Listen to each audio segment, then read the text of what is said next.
There was something about the way she smiled after work that evening. It wasn't for me. It didn't belong to our history, not to the long nights we spent fixing that busted heater together, or the quiet mornings I brought her coffee before sunrise. It was distant, deliberate, a smile made for someone else. Her name is Dana. We've been married for 6 years. No kids. Just two people who once wanted everything together, and now couldn't finish dinner without a screen between us. I noticed things. Little shifts. Dana started working late. Like clockwork, 3 nights a week. First it was quarterly reports. Then it was a new client with European hours. And then it was just silence. She'd come home glowing, and not the kind of glow that comes from triumph. The kind that follows someone down a hotel hallway and stays on their skin. I knew it, but I didn't want to believe it yet. Then came the email. It wasn't even hers. It was from her coworker, David. She left her laptop open one morning. Normally I'd never look, that's not who I am, but something in me cracked. The subject line, "Last night heavy blackheart hash." I felt sick opening it, like I was peeling off a bandage from a wound I didn't want to admit was infected. The message was short. "Can't believe how wild that got. Still can't stop thinking about the look on your face when I pulled you into the stairwell. I'm counting down to Thursday. Let's try the conference room this time." There it was.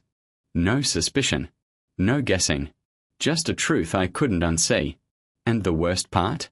David wasn't the only one. That week, I started looking deeper. I wasn't proud of what I did, checking her messages, her calendar, her location history. But when a man is drowning, he grabs anything to prove the water's real. 3 names stood out. All coworkers. All male. All apparently sharing pieces of my wife like she was some open bar at the company retreat. David. Kyle. Andre. The realization didn't hit me all at once. It came in layers, disbelief, then rage, then something colder. Something patient. A whisper in the back of my head saying, "Let it play out. Watch. Learn." I didn't confront her. Not yet. Instead, I played the part of the oblivious husband. I kissed her cheek in the morning, asked how her meetings were going. I cooked dinner. I waited. Because sometimes revenge isn't about explosions. Sometimes it's a slow burn. And Dana. She had no idea I was watching her smile rot from the inside out. People think rage is loud. Like yelling or breaking plates. But that's not how it worked for me. My anger moved in silence, behind drawn blinds and late-night research sessions. I became a detective in my own home. It was easier than I thought. She wasn't even hiding it well. Most cheaters don't. They're not strategic. They're arrogant. They think if they laugh at your jokes, if they let you screw them once a week, if they put dinner on the table once in a while, you'll never notice they're letting other men into their body when you're not around. Dana had a company retreat coming up. 3 nights at a resort downtown, close enough to drive, far enough to pretend it was for work. She didn't even flinch when I asked about it. "It's just team building stuff," she said, flipping her hair like a sorority girl rehearsing lines for a play. "Everyone's going." Everyone? I bet. I rented a room at the same hotel, under a fake name. It cost me half my monthly savings, but I didn't care. I needed to see it. I needed to feel it. That first night, I watched from the hallway. I know how that sounds. But you don't understand the level of humiliation it takes to turn a man into a voyeur of his own life. She was 3 floors up. Room 714. David checked in around 7:10 p.m. I waited outside the stairwell. At 7:21, she came out of the elevator, in heels she hadn't worn in months. Not for me, anyway. They didn't see me. They never saw me. They were in there for 4 hours. I sat in the car after, staring at the windshield. It was raining. Some cliché part of me thought about how cinematic it all was, the broken man watching his world collapse in a drizzle. But the truth was messier. I wasn't broken. I was sharpening. I went home and started building my plan. Step 1. Gather evidence. Screenshots. Emails. Hotel receipts. Photos. Step 2. Don't let emotion run the show. Revenge isn't revenge if you burn down your own house in the process. Step 3. Wait until she thinks she's won. Because when she falls, I want her to hit every step on the way down. After that night at the hotel, I stopped pretending. Not to Dana. I still played the doting husband with a dead smile, but to myself. There was no saving this.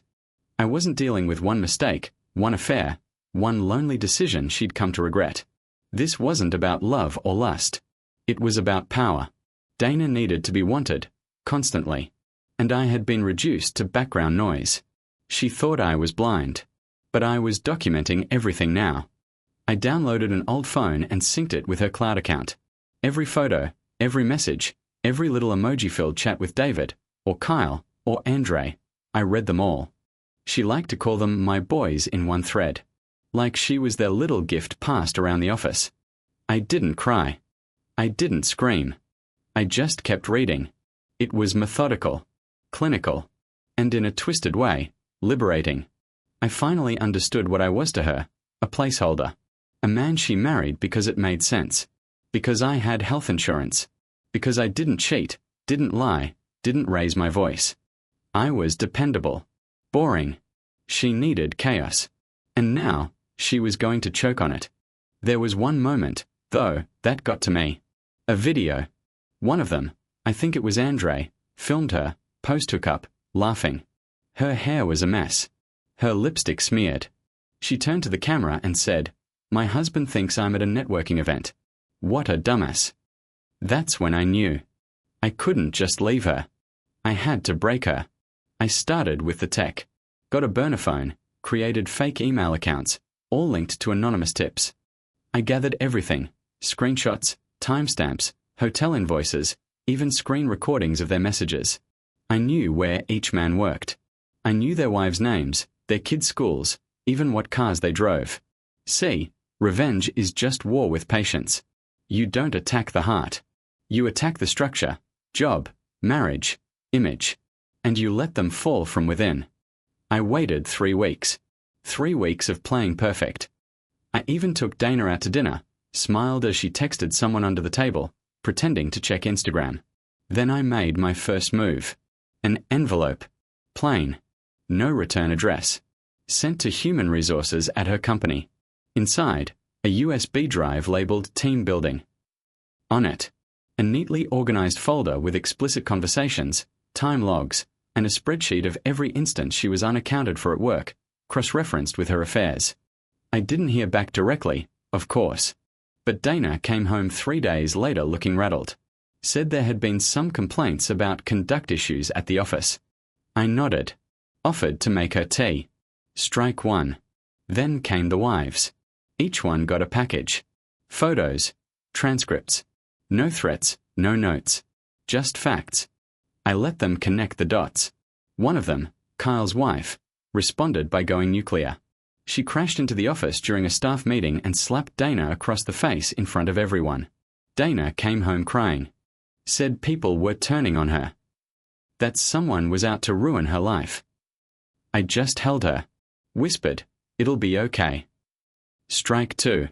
The final blow hadn't landed yet. But it was coming. And this time, I wouldn't be in the shadows. 2 weeks later, Dana was suspended from work pending an internal investigation. She came home early that day, eyes red, mascara smudged, her breath hitching like she'd run out of lies to tell herself. She walked into the kitchen, dropped her purse, and stared at me like she didn't recognize the man standing in front of her. "I don't know what's happening," she said. "Someone's making it look like I'm involved with people at work. Someone's trying to destroy me." That was the moment I realized something. She genuinely believed she was the victim. I almost laughed. Almost. Instead, I gave her my best sympathetic nod and asked her if she needed a drink. She said yes. I poured her one. Neat. Watched her hand shake as she brought the glass to her lips. Strike three was already underway. See, it wasn't just about the job, or the public shaming, or the wives who now wanted blood. It was about Dana seeing the cracks, knowing something was wrong, but not being able to trace it back to me. Not yet. She underestimated me. She always had. I'd already filed for divorce. Quietly. Through a lawyer friend of mine who owed me a favor. Dana hadn't seen the papers because they weren't coming to our house. They were going straight to her parents, her very Christian, very image-conscious parents, where she'd be visiting in exactly 3 days. They were going to find out everything. And I mean everything. Because I wasn't just mailing the divorce packet. I was mailing a full copy of her digital sins. Flash drive. Labeled, "For your daughter's future." The day she left to visit her parents, I helped load her suitcase into the car. Kissed her cheek. Told her to say hi to her mother for me. She smiled, a little off-center. Like she was still pretending things were normal. Like she hadn't noticed that I hadn't touched her in over a month, or that I locked my office door at night, or that my phone no longer synced with hers. She left around noon. By 5 p.m., my phone rang. It was her. I didn't answer.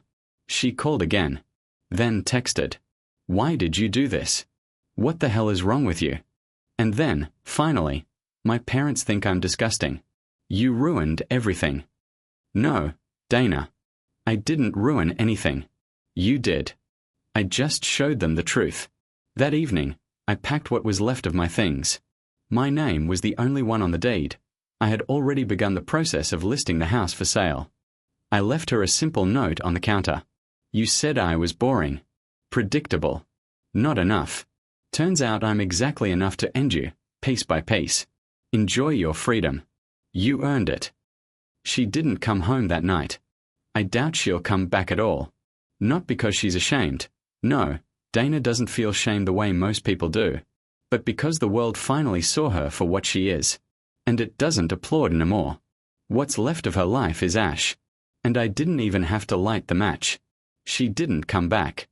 I expected a fight, a dramatic return, maybe even one of those tearful, self-righteous breakdowns where she plays the victim until I give her something to lean on.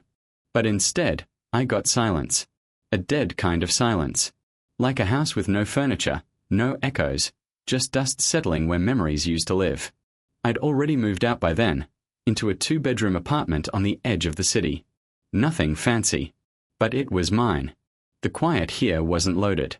It wasn't hostile. It was peace. Boring, maybe. But after the life I lived with Dana, boring felt like a luxury. I heard bits and pieces about what happened next. David lost his job, company policy violation. Kyle's marriage imploded. His wife took the kids and moved out the same day she got the package. Andre tried to deny everything until screenshots with his face, and more, showed up on his church group's Facebook page. I didn't leak that part. Someone else did. The consequences spread like cracks in old glass. Dana. Her parents disowned her. They didn't even return her calls, from what I heard. Her mother told a neighbor that they no longer recognized their daughter. I didn't feel good hearing that. But I didn't feel bad either. That part of me, the one who still wanted to protect her, died somewhere between finding that first message and watching her lie straight to my face about where she'd been. A few weeks after everything settled, I got a letter. Handwritten. No return address, but I recognized the handwriting right away. It wasn't an apology. Not really. It was 6 pages of Dana explaining how lost she was. How she felt unseen, starved for affection, and how she made terrible choices in moments of weakness. She said she didn't expect forgiveness, but hoped one day I'd understand. Understand. She spent years carving holes in our life together and filling them with men who treated her like a secret, not even a prize, just a distraction. There was no signature at the end. No love, Dana. No always yours. Just a blank space where a name should have been. Fitting. I burned the letter. Not out of anger. Not even out of pain. But because I didn't want her to take up space in my life anymore. Not on my shelf, not in a drawer, not in my future. It's been 8 months now. I don't talk about her much. Most people assume I'm divorced, but don't ask why. And I let them believe whatever they want. I've learned that not every scar needs to be explained. Some are just there to remind you who you were, and who you'll never be again. Sometimes, when I walk past couples in the park, hands entwined, faces relaxed, I wonder if they know how fragile it all is. How one choice, one lie, one night in a hotel room, can tear a whole life apart. Other times, I just keep walking. I'm not healed. Not completely. But I'm rebuilding. And this time, I'm not building for 2. I'm building for 1. Me.